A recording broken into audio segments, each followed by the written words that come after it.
Welcome to Season 1 of the PMO Community Podcast series. I am Aina Alive, your guide through insightful conversations with leaders in project management as a part of our unique book writing challenge. This season features enriching interviews with distinguished co-authors who have made significant contributions to the field. Today, I'm excited to welcome Quincy Chapman, a senior leader with extensive expertise in strategic innovation, operations, and change management. Quincy has a proven track record of delivering substantial cost savings, fostering cultural transformation, and driving operational efficiency. He is known for building resilient, agile organizations that thrive on strategic foresight and sustainable growth. Quincy's leadership journey has been shaped by a deep commitment to innovation and technology, leading internationally dispersed teams through complex challenges. His ability to revolutionize operations, especially in crisis situations, has consistently advanced organizational maturity and improved customer engagement. Quincy's notable achievements include transforming underperforming operations into centers of innovation and delivering multi-million-dollar cost savings through enterprise-level technical programs. Today, we will dive into several thought-provoking topics, such as the moment of realization, how Quincy discovered that leadership in project management was his true calling, overcoming challenges, the top challenges he faced in software development projects, and how he navigated them. Unity and communication, a strategy that Quincy used to foster unity and effective communication within his team. Tackling complex projects, key steps Quincy took to manage and succeed in a massive, complex project that he refers to as the villain. Leadership evolution, a pivotal moment that required Quincy to shift his leadership approach. Integrity in adversity, how Quincy maintained his integrity while leading through internal challenges and even betrayal. Celebrating small victories, how recognizing small victories impacted his team's morale and productivity. Leadership's broader impact, how Quincy's leadership approach influenced the overall culture of his organization. And advice for aspiring leaders, what Quincy would say to young professionals looking to grow into leadership roles in project management. Stay tuned as Quincy shares his unique insights and experiences, offering valuable lessons on leadership innovation and the future of project management. And don't forget to follow us on social media such as LinkedIn, Spotify, Podbean, Apple Podcast to stay updated on the upcoming episodes. Hi, Quincy. How are you going? I'm doing great. How are you doing? Doing great as well. Excited to start this conversation because I feel like there are going to be lots of discovery here, from the project management insights to even pivotal moments and betrayal. So let's get it started. All right. I'm excited too. Wonderful. Also, Quincy, could you describe, please, the moment you realized that leadership in project management was your true calling? Like figuring out project leadership was my purpose, was kind of like realizing I had been preparing for this high stakes cooking show, kind of like Hell's Kitchen or something like that, without ever knowing that, I was a chef. I've been like chopping these ingredients and reading recipes and stressing over which pot to use. And, when I'm thinking about it all, I was just really trying to make this decent dinner. But, one day it all clicked for me. This wasn't just making dinner, it was me leading the kitchen. And then, the heat wasn't a problem anymore for me. And I felt like it was exactly where I was supposed to be. And so I was this leader that was, positioned, a quiet leader in the corner. But I spent a lot of time getting results and, more importantly, building relationships. So I had this personal power and influence, and I had always been the one, like when something's about to boil over, I'm the one that people like call to keep everything from burning up. And so I realized that I was in my element, and when things get messy and people need direction, suddenly I was like the guy that wasn't sweating the details. I was spearheading the whole meal. And, I'm not looking to say that I'm this Gordon Ramsay of project leadership, and no one's getting yelled at or cussed at here, but it was definitely a crunch time and everyone's looking for these answers. And when there's crunch time and looking for answers, I want that spatula in my hand. And so I'm ready to flip things into shape. And finding out what was my calling was like discovering that I had been on this reality TV show my whole life and I didn't even know about it. And I was really like born to win it. Yeah, I think it's the best way to discover your calling is to realize that you've been into it for years or even your whole life without realizing that. And then finally you open your eyes and like looked around and yes, that's what I've been doing and that's where I'm good at. So why not to continue and improve? Do you agree? Agree. I so agree about it. Yes. It kind of caught me by surprise, but when you figure it out, it really takes you down the right path that you intended to be on. No, absolutely. And I believe even if there is something, what we call the true calling, there are obviously lots of challenges on the way. And you also mentioned to me before we started the recording that you are an electrical engineer, but you pivoted to software development. So can you list like your top challenges, or at least one or two which come to your mind right now you faced in software development projects and how you overcome them? For me, software development projects are like trying to get cats to go swimming, right? They've got their own ideas, their own agendas. Nobody's exactly trying to like jump into this Mhm.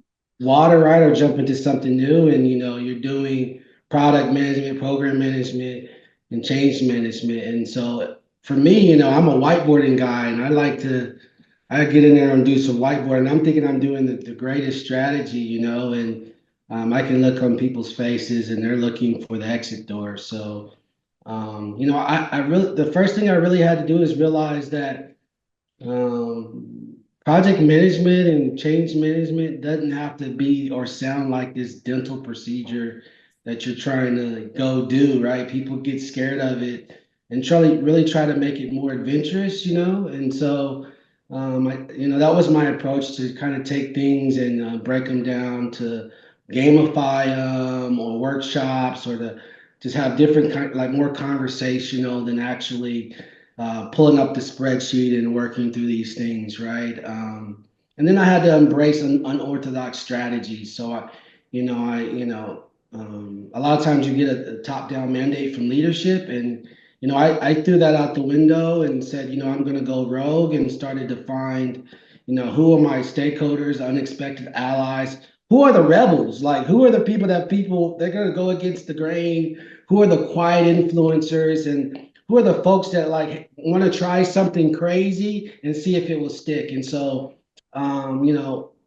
it sounds crazy when I say it, but it worked. We turned the process into something dynamic. We turned a new product into something dynamic, and everybody wanted to be a part of. And when I, stopped talking about the change like it was this monster under the bed, and really started treating it like, hey, this is the secret sauce. It's going to make us work better, faster, and we're going to have a hell of a lot more fun doing it. And it wasn't always pretty, but sometimes, you got to be willing to break a few eggs and maybe a few rules to really make the omelet worth eating.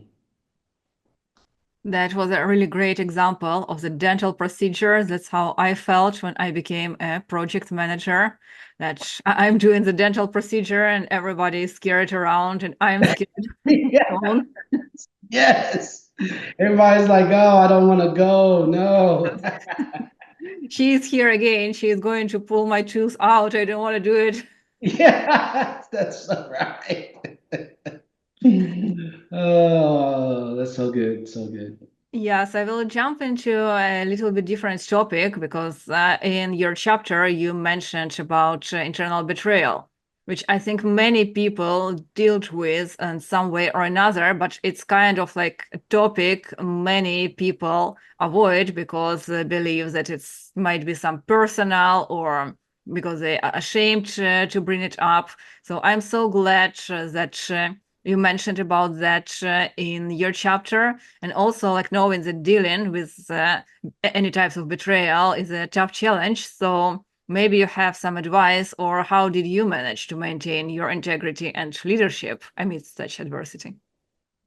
Yeah, great question. I'm a Leo, so I believe a lot in loyalty, right? And it's a big thing for me, naturally. But when I think about, some of the things that I face from the sin and internal challenges, betrayal, I've learned to focus on what I can control. Because people, like, let's face it, people are going to be people, and the rules are going to change with people every 5 minutes, and sometimes even the ball disappears. And so instead of getting caught up in this drama, I try to really zero in on what I'm doing, my moves, and what I'm doing to stay grounded and concentrate on the things that I control, which are my response, right? And then at the end of the day, I've put in a lot of time building relationships, really gathering this trust with my team and my stakeholders. And so for me, it's not about just knowing their names or shaking their hands in the meeting. I want to understand, what does Johnny drink normally, a Dr. Pepper? Well, next time Johnny comes in the room, here's a Dr. Pepper for Johnny on the table, right? Understanding just their needs, their expectations, even their fears, or their favorite football team, or they like to golf. I try to really build that relationship, because when you know the things that make people tick, you can navigate that messiness and that tangled web of conflicting agendas and interests and unexpected curveballs, and that are thrown your way. So it's really for me about stacking up relationships, so that when you're in the room and there seems like there's a whole bunch of knives flying out from the drawer, you've got your relationships to kind of lean on. And I realize that those people who are in your corner understand how to see eye to eye with you, and they make it their priority to navigate that complexity, to help you dodge those daggers, and to really understand, your voice and understand other people's voice in the room. And so, really pulling on those people will help you gain the growth, and sometimes give you the redemption that you need when you're betrayed. Yeah, thank you for sharing your ideas. And by the way, I'm a Leo as well. So probably that's why this topic about integrity and leadership is quite important, and is a central part of my leadership and coaching. And in your chapter, leadership evolution is also kind of a central theme of all of your stories. So maybe you can share with us what was a pivotal moment that necessitated this change in your leadership approach, or like have you been approached the same type of leadership from the beginning to the end, or was there some pivotal moments? No, I think as a leader, you have to grow, you have to continually develop. It's kind of like energy, right? There's two parts of energy. There's static energy, potential, and kinetic. And you need to not like hold on to the potential. You need to actually be moving with that energy. And so for me, what I realized is that you ever seen the movie Benjamin Button? Yes, that's one Yeah. of my favorites. Yes. Okay. So the older you get, the more serious, more calculated, the longer you're a leader, the more rigid you start to become. And really, the opposite thing for me was trying to find the kid again. Like, I needed to find that person who was fearless, full of wonder, ready to dive head first and jump deep into the end without that life jacket, really to push on things, not from the traditional leadership perspective where like I've got to have all the answers, I've got to have the master plan, I've got to be the most confident in the room, when really I just need to do some rediscovery on self curiosity, playful curiosity, exploring, experimenting, looking for new ways, and kind of being like a little bit recklessly smart but not reckless, right? I'm looking at, how do I change my heart, not just my mind, and start leading from the place of, or stop leading from the place of control and really lead from the place of like creativity, empathy and just excitement. And so I try to bring that and inspire my team by like finding that sense of discovery. I tell my team to go, like sometimes we'll go outside and work, you know, at the picnic table, or we'll go somewhere else off site just to get that discovery in your mind changing, to explore like how would you think about this in a different setting, right? And just creating impact that's dynamic, human, and honestly, it's just a lot more fun. And so, yeah, just finding the kid I think is important, and discovering that kid in you. Getting back to the kid, I think about also golf, right? You get so serious with golf, but really, all the golf pros will tell you is like swinging a stick when you're a little boy or a little girl. You need to have that same type of and feel it and be comfortable and not really think about it. So, yeah, that's kind of how I take that approach. Yeah, and my takeaway from your response is how can I think about the same problem just by changing the environment? Because sometimes our brain is like so narrowed down and we continue doing the same routine again and again. So we'll lose our creative part. And as you said, let's just try to change the environment, go to the picnic or do some team activity. And it's even like hard to realize that this might be the pivotal moment of unlocking your creative path and creative part of your brain. And you might find a brilliant and elegant solution just by changing the environment.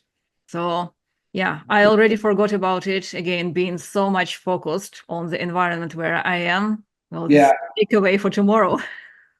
Yeah, it's not even just environment. Like it could be something even smaller. Like um, I went to work one day with a bag full of Skittles and threw 100 Skittles on the table in the meeting, and everybody was like, "Quincy, what are you doing? Like, what are you doing?" And I said, imagine the Skittles as the people that were impacting on this project. And then I dropped 2 or 3 candy bars, and you are the 2 or 3 people that have to solve this problem for all these Skittles, right? And it completely warped their mind, and they just really got into the work. And so just changing people's how they see things and the patterns in your brain as you get older, it goes to those models, and you forget about the creativity, like you're saying. Yeah. And this leads to my next question about the small victories. You mentioned in your chapter as well that recognizing and celebrating small victories is a vital part of the team management. So, can you share an example on how this practice impacted your team's morale and productivity? Well, I find rewarding and recognition, or I find recognition and rewards. They're like rocket fuel to performance on a project. You put people first, and they'll move mountain for you. At the end of the day, people don't remember really the work necessarily, but they remember how you made them feel. And so I make it a point to really like celebrate even the smallest wins. I'm not just talking about these big shining moments after the project, but really the smaller milestones. Like you'll see me drop a handwritten letter, thank you card on someone's desk. You'll see me hand out $30 gift cards to Sugar Wish. I don't know if you know what that is, but it's a place where you pick your own adventure. They've got popcorn flavors and cookies and chips, and you send a gift card to them, and people get to go online and pick what they want, and then they deliver that to your house. And sometimes, people talk about, yo, my kids. That was a great gift, Quincy. Me and my kids picked out the candy, right? And really, what I'm saying here is, I see you, and I appreciate what you're doing. And when we have a key milestone on a project, everyone's going to get something small from me, but really matters to them. It's a small gesture, but it goes a long way, and people start to feel seen, valued, and motivated, and it creates that positive culture, where you share that you care about people, and not just what they produce and what they're there to do for you. Just to do work, but they actually start doing their best work. And that's how you turn a team into in my idea, you turn a team into a force to be reckoned with. And I'm actually doing a paper on this where, change management paper. And if you build your recognition and rewards like a plan, where you're gonna actually reward someone, what you're gonna do for that person, what the reward system looks like, all through the milestones, they outperform the other teams by 3 times. And it's just crazy that that intrinsic motivation to make people feel good really drives success.